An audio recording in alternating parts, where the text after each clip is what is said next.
Hi ಸ್ನೇಹಿತರೆ, ಎಲ್ಲರಿಗೂ ನಮಸ್ಕಾರ. ಸ್ನೇಹಿತರೆ, ಭಾಳ ದಿನ ಆಗಿತ್ತು ನಾನು ವಿಡಿಯೋ ಮಾಡೋದಾಯಿತು, ಫೋನ್ ಕಾಲ್ ಅಟೆಂಡ್ ಮಾಡೋದಾಯಿತು. ಇದನ್ನೆಲ್ಲ ಬಿಟ್ಟು ಒಂದು 3 ವರ್ಷ ಆಗಿತ್ತು. ವಾಪಸ್ ಮತ್ತೆ ಇವಾಗ ಯೂಟ್ಯೂಬ್ ಚಾನಲನ್ನು ಕಂಟಿನ್ಯೂ ಮಾಡ್ಬೇಕಂತೇಳಿ ಇವತ್ತಿನ ಈ ವಿಡಿಯೋನ ಅಪ್ಲೋಡ್ ಮಾಡತ್ತೀನಿ. ಯಾಕಂದ್ರೆ ವಾಪಸ್ ಸ್ಟಾರ್ಟ್ ಮಾಡೋಕ್ಕೆ ರೀಸನ್ ಏನಂದ್ರೆ, ಭಾಳಷ್ಟು ಹುಡುಗರು ಕಾಲ್ ಮಾಡಿ ಇದನ್ನು ಮಾಡತ್ತಿದ್ರು. ನನಗೆ ಹೇಳ್ತಿದ್ರು, ಸರ್ ವಾಪಸ್ ವಿಡಿಯೋಗಳನ್ನ ಸ್ಟಾರ್ಟ್ ಮಾಡಿರಿ, ಯಾಕಂದ್ರೆ ಈಗ ನಮಗೇನು ಸರಿಯಾದ ಮಾಹಿತಿ ಸಿಗವಲ್ತು. ನೋಟಿಫಿಕೇಷನ್ ಬಗ್ಗೆ ತಿಳಿಯುತ್ತೆ, ಆದ್ರೆ ನಮಗೇನಾದರೂ ಡೌಟ್ಸ್, ಏನಾದರೂ ಕನ್ಫ್ಯೂಷನ್ ಅದಾವಂದ್ರೆ ಅದನ್ನು ಕ್ಲಿಯರ್ ಮಾಡ್ಕೊಳಕ್ಕೆ ಯಾರೂ ಹೇಳ್ತಾ ಇಲ್ಲ. ಯಾಕಂದ್ರೆ ಎಲ್ಲರೂ ವಿಡಿಯೋಗಳನ್ನ ಮಾಡಿ ಹಾಕ್ತಾರೆ ಅದಕ್ಕೆ ಸಂಬಂಧಪಟ್ಟಾಗೆ. ಆದ್ರೆ ಹುಡುಗರು ಡೌಟ್ ಏನೈತಿ ಅದನ್ನು ಕ್ಲಿಯರ್ ಯಾರೂ ಮಾಡೋದಿಲ್ಲ. ಕಾಮೆಂಟ್ ಮಾಡಿದರೆ ಕಾಮೆಂಟ್ ಒಳಗೆ ರಿಪ್ಲೈ ಮಾಡೋದಿಲ್ಲ, ಮತ್ತು ಯಾರೂ ನಂಬರನ್ನು ಕೊಡೋದಿಲ್ಲ. ಹಾಗಾಗಿ ನಮಗೆ ಭಾಳ ತೊಂದರೆ ಆಗ್ತೈತಿ.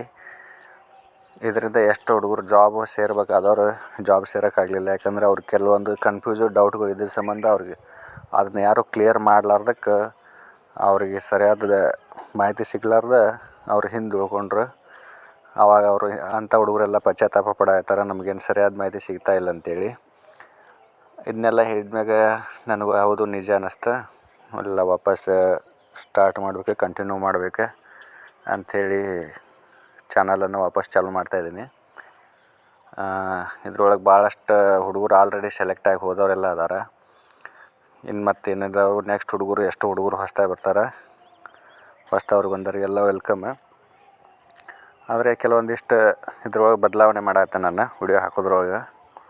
ಏನಂದ್ರೆ ಲೈವ್ ವಿಡಿಯೋ ಅಂಕರು ಮಾಡಿ ಹಾಕೋಂಗಿಲ್ಲ ನನಗೆ. ವಾಯ್ಸ್ ರೆಕಾರ್ಡ್ ಕೊಟ್ಟಿರ್ತೀನಿ. ಏನು ಈಗ ಚಾನಲ್ ಸ್ಟಾರ್ಟ್ ಮಾಡೋ ಉದ್ದೇಶ ಏನಂದ್ರೆ, ನೋಟಿಫಿಕೇಷನ್ ಕೊಡ್ತಿರ್ತೀನಿ, ಏನೋ ಸಂಬಂಧಪಟ್ಟಿದ್ದು, ಏನೋ ಜಾಬಿಗೆ ಸಂಬಂಧಪಟ್ಟಿದ್ದು, ಸೆಂಟ್ರಲ್ ಗೌರ್ಮೆಂಟ್ ಏನೋ ಸಂಬಂಧಪಟ್ಟಿದ್ದಿದ್ರು ಅದನ್ನು ಹೇಳ್ಕೊಡ್ತೀನಿ.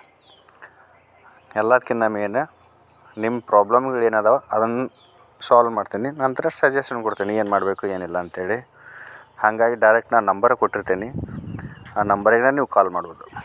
ಕಾಮೆಂಟ್ ಒಳಗೆ ಇದನ್ನು ಮಾಡೋಕ್ಕಿಂತ, ಕ್ವಶನ್ ಕೇಳೋಕ್ಕಿಂತ ಡೈರೆಕ್ಟಾಗಿ ನೀವು ಕಾಲ್ ಮಾಡಿರಿ. ನಾನು ಫ್ರೀ ಇದ್ನಂದ್ರೆ ಅದೇ ಟೈಮ್ ಅಟೆಂಡ್ ಮಾಡ್ತೀನಿ. ನಾನು ಫ್ರೀ ಇರ್ಲಿಕ್ಕಂದ್ರೆ ವಾಪಸ್ ನಿಮ್ಗೆ ಕಾಲ್ ಬ್ಯಾಕ್ ಮಾಡ್ತೀನಿ. ವಾಪಸ್ ನಾನು ನಿಮಗೆ ಕಾಲ್ ಮಾಡ್ತೀನಿ. ನಾನು ಫ್ರೀ ಇದ್ನಂದ್ರೆ ಖಂಡಿತವಾಗಿ ನಿಮ್ಮ ಕಾಲ್ ಅಟೆಂಡ್ ಮಾಡಿ ನಿಮಗೇನು ಪ್ರಾಬ್ಲಮ್ ಐತಿ ಅದನ್ನು ದೂರ ಮಾಡೋಕ್ಕೆ ಪ್ರಯತ್ನ ಪಡ್ತೀನಿ. ಯಾವುದೇ ನೋಟಿಫಿಕೇಷನ್ ಇರಲಿ, ಯಾವುದೇ ಜಾಬ್ ಬಗ್ಗೆ ಡಿಟೇಲ್, ಯಾವುದೇ ಈಗ ಎಕ್ಸಾಂಪಲ್ BSF ಇರ್ಬೋದು, CRPF ಇರ್ಬೋದು, ಅದಕ್ಕೆ ಸಂಬಂಧಪಟ್ಟಿದ್ದು ಬರ್ತಿದ್ದು ಪ್ರೊಸೆಸಿಂಗ್ರು ಆಲ್ಮೋಸ್ಟ್ ಗೊತ್ತಿರ್ತೈತಿ. ಆದರೂ ಕೆಲವೊಬ್ರಿಗೆ ಏನು ಕನ್ಫ್ಯೂಸ್ ಐತಿ ಅದನ್ನ ಕೇಳ್ಬೋದು. ಮತ್ತು ಯಾವುದೇ ಜಾಬ್ ಬಗ್ಗೆ ನೀವು ತಿಳ್ಕೊಬೇಕಂದ್ರೂ ಕಾಲ್ ಮಾಡ್ಬೋದು ನನಗೆ, ಏನು ತೊಂದರೆ ಇಲ್ಲ. ಅದು ಹೇಳಿದ್ನಲ್ಲ, ನಾ ಫ್ರೀ ಇದ್ದರೆ ಅಟೆಂಡ್ ಮಾಡ್ತೀನಿ. ನಾ ಫ್ರೀ ಇರಲಿಲ್ಲ ಅಂದ್ರೆ ವಾಪಸ್ ನಿಮ್ಗೆ ಕಾಲ್ ಮಾಡ್ತೀನಿ ನಾ ಫ್ರೀ ಆದಮೇಲೆ.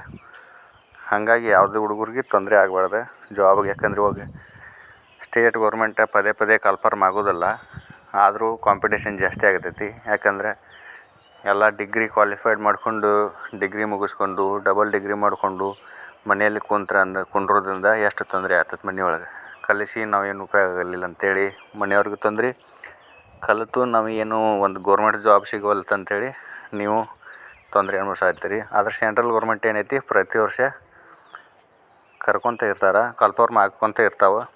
ಇದಕ್ಕೆ ನೀವು ಟ್ರೈ ಮಾಡಿ, ಇದನ್ನು ಸೆಲೆಕ್ಟ್ ಆದಾಗ್ರಿ ಮುಂದೆ ಏನೈತಿ ಸ್ಟೇಟ್ ಗೌರ್ಮೆಂಟಿಗೆ ಅಪ್ಲೈ ಮಾಡ್ಕೋರಿ. ಮುಂದೆ ಸ್ಟೇಟ್ ಗೌರ್ಮೆಂಟ್ ಅಪ್ಲೈ ಆದ್ಮ್ಯಾಗ ನಿಮ್ಗೆ ಸೆಲೆಕ್ಟ್ ಆದ್ಮ್ಯಾಗ ಮತ್ತೆ ನಿಮಗೆ ಇಲ್ಲಿ ಬೇಡ ಅನ್ನಿಸ್ತಂದ್ರೆ ನೀವು ರಿಸೈನ್ ಮಾಡಿಕೊಂಡು ಮತ್ತೆ ಹೊಳ್ಳಿ ವಾಪಸ್ ಸ್ಟೇಟ್ ಗೌರ್ಮೆಂಟಲ್ಲಿ ಹೋಗ್ಬೋದು, ಏನು ತೊಂದರೆ ಇಲ್ಲ. ಅದಕ್ಕೆಲ್ಲ ಅವಕಾಶಗಳು ಅದಾವೆ. ಮತ್ತು ಇಲ್ಲಿ ಬಂದ ನೀವು ಈಗ ಪ್ಯಾರಾಮಿಲಿಟ್ರಿ ಒಳಗಂದ್ರೆ ಹೆಚ್ಚಿಗೆ 10th ಬೇಸ್ ಮೇಲೆ ಇರ್ತಾವೆ. 10th ಬೇಸಿಂದ ನಮ್ದು ಡಿಗ್ರಿ ಆಗೈತಿ, ನಾವು ಡಿಗ್ರಿ ಮುಗಿಸಿ 10th ಬೇಸ್ ಮೇಲೆ ಹೋಗೋದಂದ್ರೆ ಸ್ವಲ್ಪ ಇದಾಗ್ತೈತಂದ್ರೆ ಮುಜುಗರ ಆಗ್ತೈತಂದ್ರೆ ಹಾಗೇನಿಲ್ಲ. ಯಾಕಂದ್ರೆ ಸದ್ಯದ ಮಟ್ಟಿಗೆ ಜಾಬ್ ಅನ್ನೋದು ಇಂಪಾರ್ಟೆಂಟ್ ಐತಿ. ನೀವು ಇಲ್ಲಿ ಬಂದು ನೀವು 10th ಬೇಸ್ ಮೇಲೆ ಇಲ್ಲಿ ಬಂದು ಮತ್ತು ಇಲ್ಲಿ ನೀವು ಹೈಯರ್ ಪೋಸ್ಟಿಂಗ್ ಇದಕ್ಕೆ ನೀವು ಎಕ್ಸಾಮ್ ಕೊಡ್ಬೋದು. ಹೆಚ್ಚಿನ ಪೋಸ್ಟಿಗೆ ಈಗ ಎಕ್ಸಾಮ್ ಕೊಟ್ಟು ಪಾಸಾಗಿ ನೀವು ಹೆಚ್ಚಿನ ಪೋಸ್ಟನ್ನು ತೊಗೋಬೋದು, ಏನು ತೊಂದರೆ ಇಲ್ಲ. ಮತ್ತು ಈಗಿನ ಸಿಚುವೇಶನ್ ಅಂಕರೂ ಗೊತ್ತಿದ್ದೈತೆ ಎಲ್ಲರಿಗೆ. ಗೌರ್ಮೆಂಟ್ ಜಾಬ್ ಇಲ್ಲ ಮನೆಯೊಳಗೆ ಏನೋ ಆಸ್ತಿ ಅದು ಇಲ್ಲ ಅಂತಂದ್ರೆ ಮದುವೆ ಕೂಡ ಆಗ್ತಾಯಿಲ್ಲ. ಇದೊಂದು ಮೇಜರ್ ಪ್ರಾಬ್ಲಮ್ ಆಗೈತೆ ಈಗಿನ ದುನಿಯಾದೊಳಗೆ. ಯಾರಿಗೆ ಸರ್ವಿಸ್ ಐತಿ ಅವ್ರಿಗೆ ಮದುವೆ ಭಾಳ ಈಜಿಯಾಗಿ ಆಗ್ತೈತಿ, ಯಾರಿಗೆ ಸರ್ವಿಸ್ ಇಲ್ಲ ಅವ್ರಿಗೆ ಭಾಳ ಕಷ್ಟ ಆಗ್ತೈತಿ. ಇದನ್ನೆಲ್ಲ ನೋಡ್ಕೊಂಡು ನೀವು ಫಸ್ಟ್ ಯಾವ ಜಾಬ್ ಆಗಲಿ, ಸಣ್ಣದೇ ಇರಲಿ ದೊಡ್ಡದೇ ಇರಲಿ ಅಂತ ನೋಡೋಕೆ ಹೋಗ್ಬೇಡ್ರಿ. ಮೊದಲಿಗೆ ಜಾಬ್ ಸೇರೋದನ್ನು ಪ್ರಯತ್ನ ಪಡ್ರಿ.